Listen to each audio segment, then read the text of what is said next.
ஆட்கள் என்று சொன்னால் செலக்ட் பண்ணி பெண்டிங்கில் இருக்காங்க. லெஃப்ட் அவுட் கேங்னு ஒரு 5000 பேர் இருக்காங்க. அது வாரியமும் ஒரு கமிட்டி அமைத்தது, கமிட்டி பரிந்துரை செய்திருக்கிறது. கமிட்டி பரிந்துரையை அமலாக்காமல் இருக்குது. ஏற்கனவே இருந்த மின்துறை அமைச்சர் செந்தில் பாலாஜி அவர்கள் 3 முறை சொல்லியிருக்கிறார். 2 முறை சட்டமன்றத்தில் அறிவித்திருக்கிறார்கள்.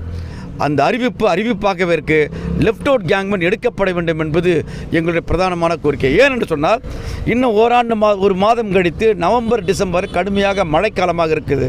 அந்த மழைக்காலத்தை சமாளிப்பதற்கு, தடையில்லாத மின்சாரத்தை கொடுப்பதற்கு, வேலை செய்வதற்கு ஆட்கள் இல்லை என்ற வகையிலே லெஃப்ட் அவுட் கேங்மேன் 5000 பேரை உடனடியாக எடுத்துட வேண்டும் என்று மின்னியுடன் மத்திய அமைப்பு சீட்டு சங்கம் கேட்டுக்கொள்கிறது. அது மட்டுமல்ல, எங்களுக்கு வேஜ் ரிவிஷன் டியூ ஆகிட்டு கிட்டத்தட்ட 1.25 ஆண்டுகள் ஆகிடுச்சு.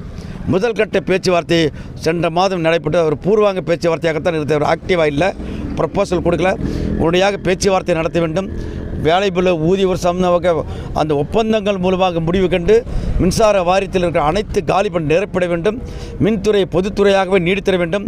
அவுட் சோர்சிங், கான்ட்ராக்ட் என்ற பல்வேறு புதிய பெயர்கள் மூலமாக மின்சார வாரியம் தனியார் மயமாவதை ஏற்க மாட்டோம் என்பதை இந்த மின்சார வாரியத்திற்கும் அரசாங்கத்தில் நாங்கள் தொடர்ந்து சொல்லிக்கொண்டே வரணும். அந்த வகையில் சமீபத்தில் ஓவர்சீஸ் மேன்பவர் கார்ப்பரேஷன் என்ற தமிழக அரசினுடைய ஒரு ஏஜென்சி மூலம்